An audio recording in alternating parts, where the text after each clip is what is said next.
예수님의 이제 갈릴리 사역, 그중에 첫 번째 나사렛에서의 첫 사역에 대해서 소개합니다.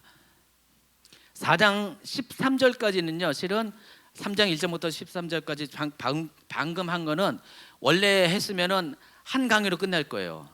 한 강의로 묶을 수 있는 거예요. 그러니까 예수님이 본격적인 공생의 사역을 하기 전에 준비하는 과정들에 대해서 이렇게 제가 묶어서 강의를 해야 정상인데 지금 나눠서 했기 때문에, 그래서 요 4장 14절부터는 이제 분위기가 바뀌는 거예요. 이제 본격적으로 예수님의 사역이 소개되는데, 이 4장 14절부터 6장 16절까지를 제1차 갈릴리 사역이라고 분류를 합니다.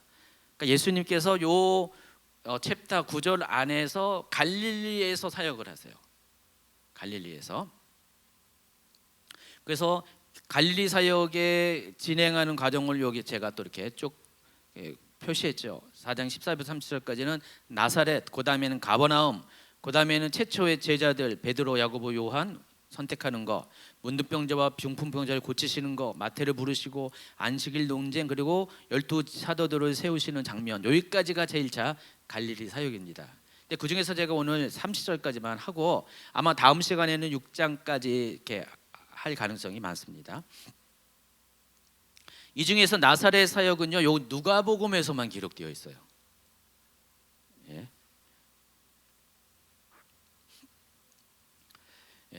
그래서 누가복음 4장 14절을 보시기 바랍니다. 읽어주세요.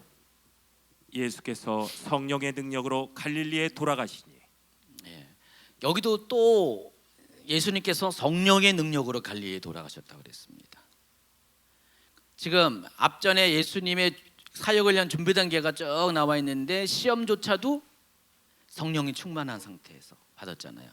그러니까 출생하기 전부터 출생한 후에 성장하고 또 침례를 받고 시험을 당하는 모든 과정 속에 다 예수님의 지금까지의 삶은 다 성령 충만이에요. 그리고 성령 충만한 상태에서 본격적으로 사역을 시작하시기 위해서 갈릴리로 돌아가신다는 것입니다. 지금까지 예수님은 유대 지역이 광야 지역에 있었잖아요. 유대 광야에 있었잖아요. 자, 예수님이 성령에 힘입었다는 소문이 퍼집니다. 유대 땅에서 예수님에 대한 소문이 난 거예요. 예수님의 그 요단강가에서 세례받고 성령 충만하고 뭐 이런 모든 것들을 아직 예수님이 본격적으로 사역을 하지도 않았는데 이미 다 퍼진 거예요. 그래서 예수님이 갈릴리에 딱 왔더니 사람들은 예수님에 대해 알고 있었어요. 하나님은 사역은 이렇게 시작합니다. 여러분이 애쓰고 노력하고 준비하고 뭐 하는데, 하나님이 사역을 하게 하고 하나님의 일하게 하는 사람들 하나님이 다 준비시켜주고 그냥 바로 예비 게임 없이 본 게임으로, 배우로 따지면 무명 생활 없이 바로 주연으로 사용을 하신다는 것입니다.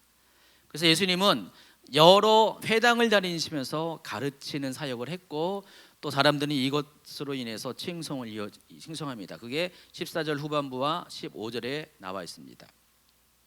마태복음의 설명에 따르면 예수님은 갈릴리 사역 초기부터 세 가지 사역을 중심으로 했습니다. 마태복음 4장 23절에 보니까 예수께서 온 갈릴리에 두루 다니사 그들의 회당에서 가르치시며 천국 복음을 전파하시며 백성 중에 모든 병과 모든 약한 것을 고치시니, 9장 35절에도 똑같은 일이 얘기가 반복되고 범위만 모든 고울로 바뀌어요. 근데 여기 4장에는 예수님의 사역의 초기라서 갈릴리 사역으로 이렇게 한정이 되는데, 보시면은 가르치시고 전파하시고 고치시는 3대 사역을 행하게 됩니다. 자, 그런데 누가복음에서는 이것을 이렇게 정리하지 않고 회당에서 가르치는 사역만 이야기를 합니다. 그래서 누가복음과 마태복음의 차이가 뭐냐면은, 누가복음은 예수님을 사역을 철저하게 갈릴리 중심으로 초기 사역을 기록해요. 그런데 마태복음은요, 이 사역의 결과 그의 소문이 온 수리아에 퍼졌다 그랬어요. 그래서 수리아 여기저기서 예수님을 찾아와요. 예수님은 갈릴리에 있지만은 예수님을 찾아온 사람들이 많이 있다라는 식으로 표현을 합니다. 그렇지만 누가는 예수님의 초기 사역을 갈릴리에 한정시켰어요. 그 이유가 있다는 것입니다. 이사야 9장 1, 2절의 예언대로 예수님은 이방을 비치는 빛으로 오셨고, 그 이방 땅이라고 불렸던 것이 이사야 9장에서 불린 게 바로 그 스불론 땅과 납달리 땅이고 거기가 바로 지금 갈릴리 땅이에요. 그곳의 사역을 위해서 예수님이 오신 것을 강조하기 위해서 누가복음은 이렇게 예수님의 사역을 초기 사역을 갈릴리에 한정시켜서 설명을 합니다. 한 가지 더 주목해야 될 것은 예수님의 갈릴리 사역은 철저히 회당 중심의 사역이었습니다. 참고로 예수님이 유대 땅으로 갈 때는 어디 중심으로 사역했습니까? 성전 중심의 사역을 했어요. 그러나 갈릴리 땅에서는 철저히 회당 중심의 사역을 했습니다. 그렇다고 해서 유대 땅에 회당이 없는 게 아니에요. 유대 땅도 수백 개의 회당이 이미 그 당시에 존재했는데, 그렇지만은 복음서의 저자들은 예수님이 유대 땅에 갈 때는 회당 사역보다는 다 성전 중심의 사역을 이렇게 기록을 하고요. 그러나 갈릴리에서는 거의 다 회당 중심의 사역을, 왜냐하면 거기 성전이 없으니까 이야기합니다. 예수님의 첫 사역을 나사렛에서 한 것으로 소개합니다. 그렇지만 다른 복음서에서는 예수님의 첫 사역지가 나사렛이 아닙니다. 다른 곳에서 사역하는데 가장 합리적인 것이 가버나움 사역이에요. 가버나움에서 예수님이 첫 사역을 시작했을 가능성이 많고요. 그리고 요한복음에서는요, 가나의 혼인잔치 아시죠? 첫 기적을 행한 것이 가나의 혼인잔치죠. 거기는 갈릴리 남부 지역이에요. 지금 이 가버나움은 갈릴리 북쪽 지역인데 여기는 그리고 나사렛도 그 상부 갈릴리하고 하부 갈릴리 한 중간 정도, 갈릴리 중부 정도 지역인데 요런 차이가 있습니다. 근데 누가복음은 예수님이 나사렛에서 첫 사역을 한 것으로 소개를 합니다.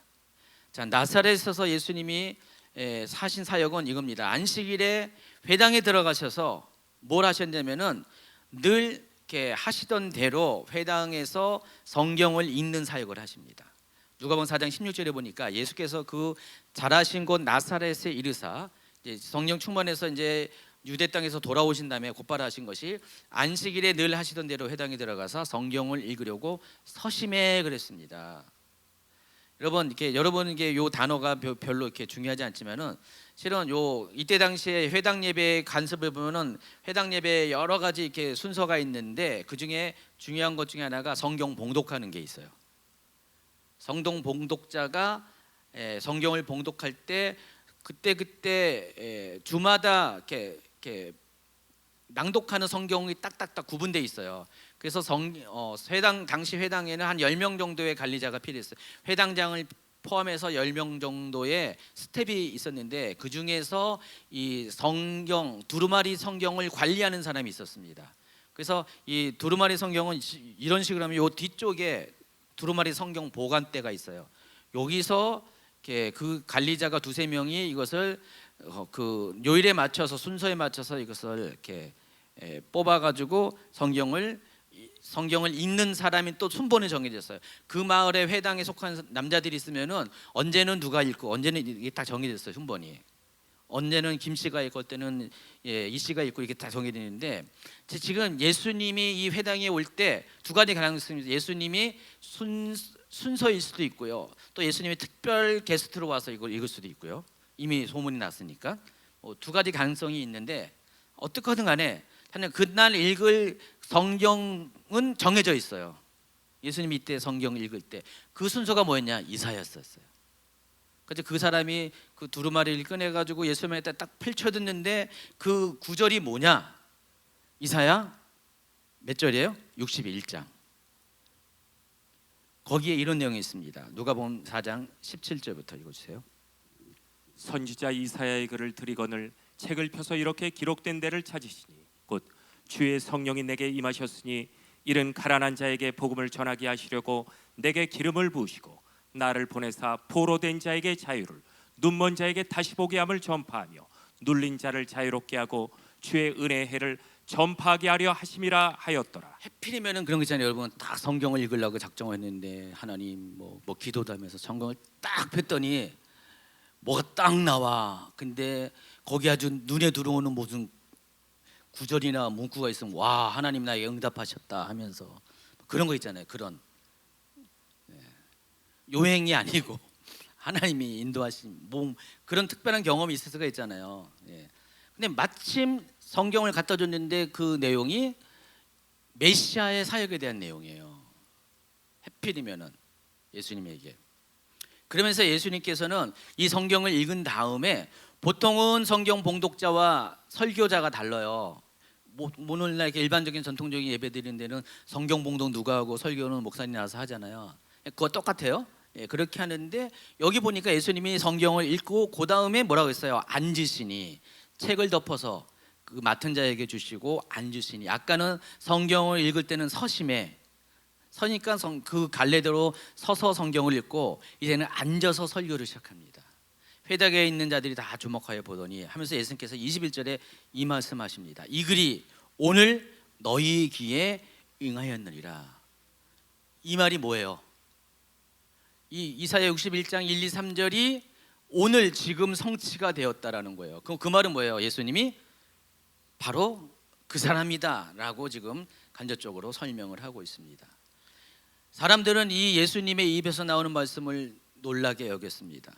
근데 더 놀란 것은 그 예수님이 바로 자기가 잘 알고 있는, 자기들이 알고 있는 바로 동네에서 같이 자랐던 목수의 아들, 요셉의 아들 예수님이라는 것을 알고 더 놀라 뭐 자빠졌는지는 잘 모르지만은 놀라게 됩니다. 자, 이렇게 놀라니까 어떻게 우리가 알고 있는 그 예수가 어떻게 무슨 메시아냐 지금 막 웅성웅성 되는 거예요. 그때 예수님께서 4장 23절부터 27절까지 쭉 얘기를 쭉 합니다. 그래서 여러 가지 속담을 가지고 이야기하면서 엘리사 시대와 엘리야 시대와 엘리사 시대에 중요한 것은 정작 그 유대인들은 구원을 못 받았는데 이방인들은 구원을 받았다 해서 사렙다 여인의 이야기를 하고 또 수리아 사람 나만 장군의 이야기를 하면서 결국은 선지자가 고향에서 여기 인정을 받지 환영을 받지 못하는 것처럼 자신도 그와 같다라는 것을 이야기하니까 이 이야기를 들은 유대인들은 화가 납니다. 왜 화가 났냐? 예수님이 자신은 그리스도라고 얘기해서 하는 게 아니라 지금 그리스도가 오면 누가 구원을 받아야 돼요? 메시아가 오면은 이스라엘 민족이 구원을 받아야 되는데 지금 예수님이 하는 말은 뭐예요? 이스라엘 민족이 구원을 받은 게 아니라 이방 민족이 구원을 받는다. 그 얘기를 하니까 화가 나서 이 말을 모욕의 말로 받아들였습니다. 그래서 예수님을 처음에는 예수님의 말씀 가르침을 아주 놀랍게 여기다가 곧바로 태도가 돌변해서 증오하면서 동네 밖으로 쫓아내서 산 낭떠러까지 끌고 가서 밀쳐서 떨어뜨리려고 합니다. 예수님은 지금 사역을 하자마자 뭐예요? 곧바로 핍박을 받은 거예요. 박해를 받은 것입니다. 그것도 힘이 되어줄 고향에서. 예수님의 사역은 이렇게 시작을 했습니다. 자, 오늘 강의가 여기까지예요. 뭐 죄송합니다. 27분까지 갔는데 그래서 나눠서 하니까 뭐 이렇게 지루하진 않았죠. 아주 좋은 방법인 것 같아요.